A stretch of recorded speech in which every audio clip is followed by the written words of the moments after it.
Welcome back. We're talking about anti-Semitism in Europe and Jewish flight to Israel. Joining us from Brussels is the director of the American Jewish Committee's Transatlantic Institute, Daniel Schwamenthal. And with us from Jerusalem is Avi Meir. He's a spokesman for the Jewish Agency for Israel, the organization charged with the immigration and absorption of Jews into that country. Gentlemen, welcome to both of you. Avi, we just heard from the Israeli Prime Minister there, Benjamin Netanyahu, calling on Jewish people in Europe who are under attack right now to come to Israel. Come to Israel, he says, you'll be safe here. Should Jewish people in Europe give up their homes and move to Israel? Well, it's fully appropriate for the Prime Minister of Israel to call for aliyah, for the immigration of Jews from around the world to Israel. It's one of the reasons that Israel exists, in order to facilitate that move.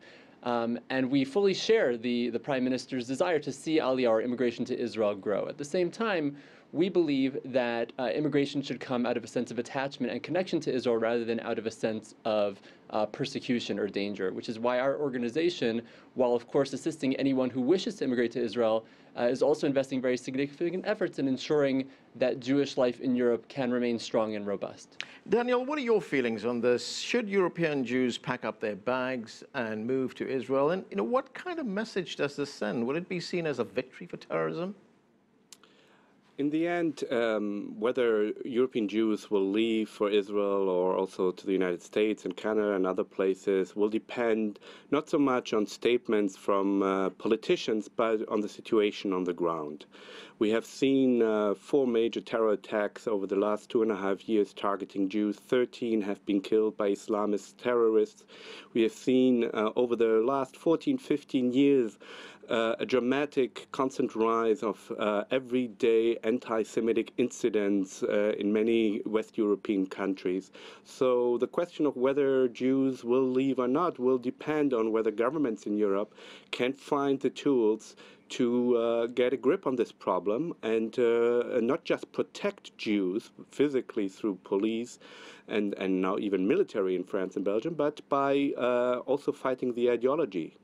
All right, Avi, some European leaders have not taken very kindly to Prime Minister Netanyahu's call for Jews to move to Israel. I guess they see it as a reflection of their own ability to protect their own people, Jews included. And could you understand their anger on the part of that?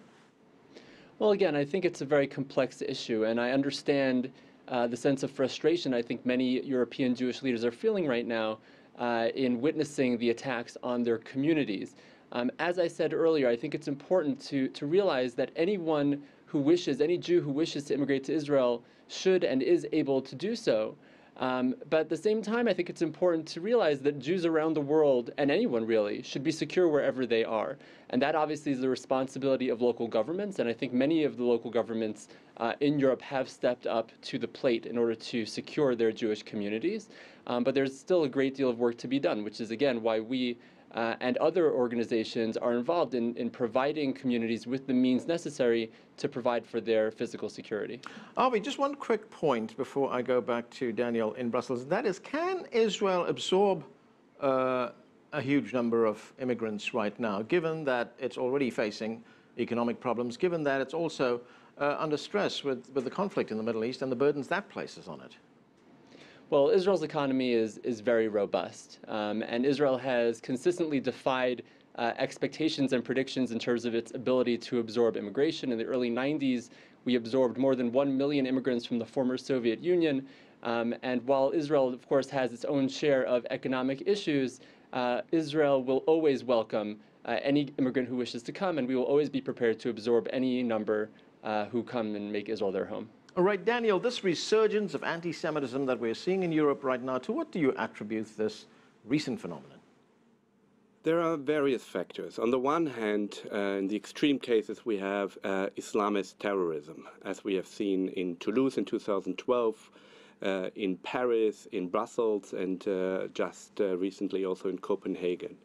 But beyond that, as I have said earlier, we have seen a constant rise of anti-Semitic incidents, harassment, verbal, but also often physical attacks. And again, unfortunately, one has to face the reality that these attacks as well have come to a disproportional degree from elements within the Muslim community. And these are some of the most urgent matters that need to be tackled. That doesn't mean, of course, that there isn't also still anti-Semitism within the wider population, and also an anti-Semitism that likes to hide between what is considered criticism of Israel, but very often crosses the line and is actually closer to a demonization of Israel, where Israel is being used as a justification, so to speak, to then also attack and harass Jews in Europe. Right, and Daniel, to what extent is this being driven by the political situation in the Middle East, by the conflict between the Israelis and the Palestinians, and how that is viewed by Muslims who live in European countries? Again, the idea that the conflict in the Middle East is the reason for anti-Semitism is really turning things upside down. Very often we see, of course, that when there is particular hot conflict, that it will trigger more anti-Semitic and anti-Jewish incidents. But the motivation, the anti-Semitism, is already there, and it is rather the other way around. We have seen and observed over the years in the Muslim Arab world a degree of anti-Semitism that has been built into their media, into their educational system, that is, in the end, driving also the Middle East conflict, which is one of the elements why finding peace between Israelis and Palestinians is so difficult, because of the often very anti-Semitic incitement.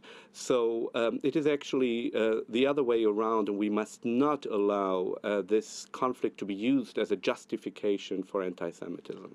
Right, Avi, there was a report published in the Jerusalem Post last month. It says that France is now the most dangerous country for Jews. How did France become the most dangerous country for Jews? I mean, it's very hard to get one's head around that when one looks at France, when one looks at the different people who make up the French population, that French Jews now see themselves in such danger in that country. It's a very distressing development, and it's actually been happening for quite some time now. I would say more than a decade. Children do not walk in the streets wearing their kippot, their Jewish head coverings. Girls will not walk around wearing Jewish stars. There is a sense of deep insecurity in the French Jewish community that manifests itself in a variety of ways.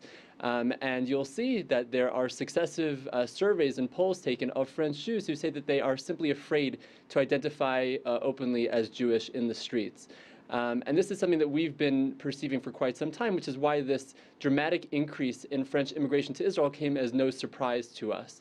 It's actually something that's been happening since 2012, when the number of immigrants from France to Israel was roughly 1,900.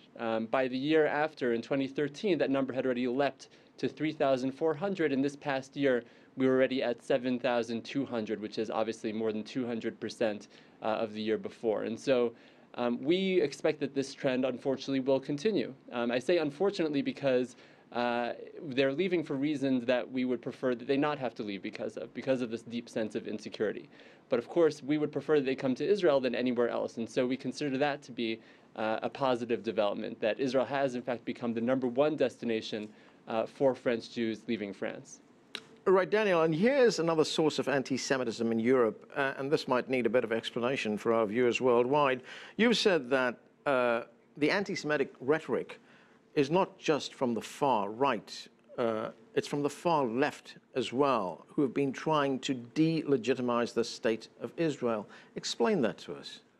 There are surveys conducted by the Friedrich Ebert Foundation, which is the think tank linked to the German Social Democratic Party, that have carried out surveys in, I believe, 8 major EU countries that show that about 40%, in some countries even more, 40% of the population agree with statements that link Israelis to Nazis.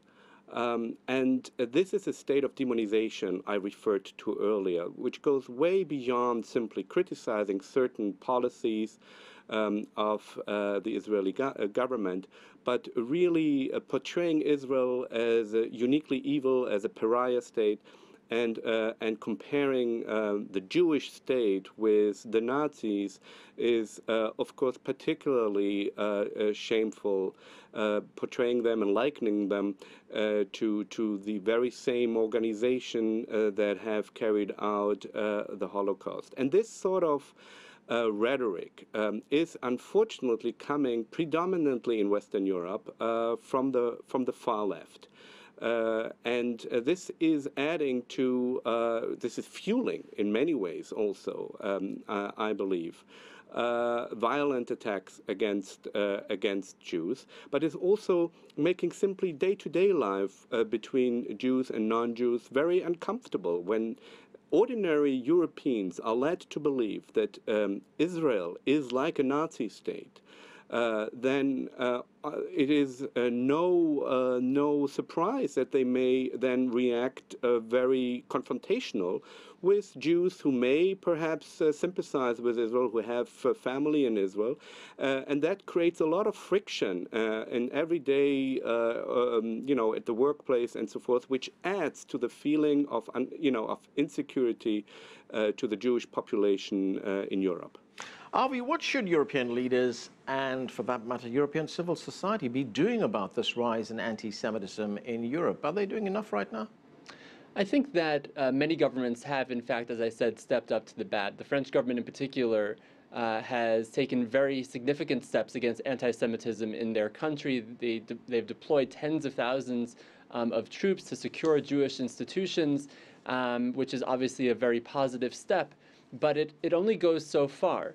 And I wonder if I were a Jewish parent in Paris, whether I would feel comfortable sending my child to a school that was secured by an armed soldier. And so I agree with what Daniel said. I think that this is something that permeates many levels of French and European society.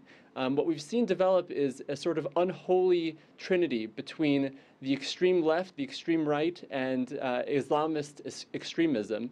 That has made for a very uncomfortable environment for many Jews in Europe. And so I think that it is incumbent upon European governments to ensure that these communities are embracing democratic values, that they are viewing themselves fully a part of their local societies, because only once they do will they have an appreciation for the values that guide those societies, and will extremism really be relegated to the sidelines. Okay, Sir Avi Mayer, Daniel Schwammenthal, thanks to both of you for joining us. And that is it for this edition of The Heat.